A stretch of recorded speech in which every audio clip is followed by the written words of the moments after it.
ఈ రోజు అయితే మనం టమాటా రైస్ చేసుకుంటాము. ఫస్ట్ స్టవ్ ముట్టివ్వాలి, తర్వాత ప్యాన్ పెట్టుకొని అలా 4 స్పూన్స్ ఆఫ్ ఆయిల్ వేసుకొని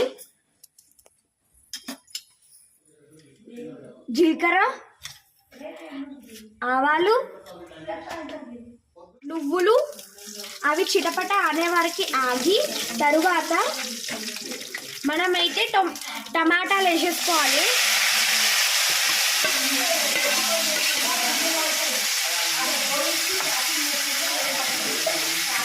వేసాక మంచిగా కలుపుకోవాలి.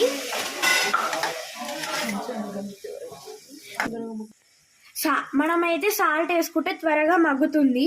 సో ఆ సాల్ట్ వేసుకున్నాక కలిపి క్యాప్ పెట్టేయాలన్నమాట. ఇప్పుడైతే క్యాప్ పెట్టలేదు, ఇప్పుడైతే క్యాప్ పెట్టము, సరేనా? ఇప్పుడు మరిగిందా మరగలేదా అయితే చూసుకోవాలి guys. Oh my god, what a smell. ఇప్పుడైతే మనం టర్మరిక్ వేసుకోవాలి guys.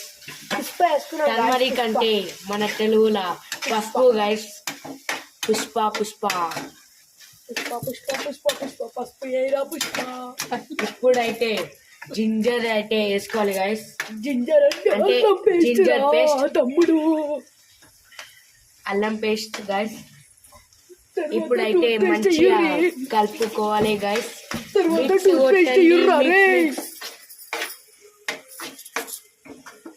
Oh my god, what a smell వస్తుంది గైస్. ఇప్పుడైతే మొత్తం అల్లం స్మెల్ వస్తుంది, మంచిగా వస్తుంది. కలుపు అని కలుపుతూనే ఉండాలి గైస్. సో టమాటాని అయితే మంచిగా మొత్తం కలుపుకోవాలి. ఒకవేళ మీ ఇంట్లో టూత్ పేస్ట్ లేకపోతే పెట్టుకోండి, టమాటా పేస్ట్ అవుతుంది. సో ఇప్పుడైతే మనకి ఏ మసాలా కావాలని వేసుకోవచ్చు. అట్లా మేము మ్యాగీ మసాలా వేసుకుంటున్నాము.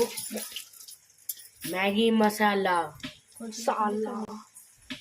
మొత్తం వేసేస్తున్నాం గైస్. Maggi masala 3 packets. మీకు ఎంతగా చెప్పిన ఎర్ర పొడి కారం, నాటు పొడి కారం. సో ఇప్పుడైతే మనమైతే సాంబార్ మసాలా వేసుకుంటున్నాం. ఇది సాంబార్ మసాలా అయితే మంచిగా కలుపుకోవాలి. ఇప్పుడు ఇంకా కొన్ని మసాలాలు వేసుకుంటున్నాం, దాన్ని అయితే మనం కలుపుకోవద్దు. ఇప్పుడైతే నూడిల్స్ మసాలా వేసుకుంటున్నాం. ఇంకొక మసాలా ఏదైనా వేసుకున్నాక కలుపుకోవాలి. కలపకుండా అటు ఇటు అని తిప్పుతూ ఉండాలి, మీరు తిరగొద్దు. ఇప్పుడైతే ధనియాల పొడి అయితే మేము వేసుకుంటున్నాం.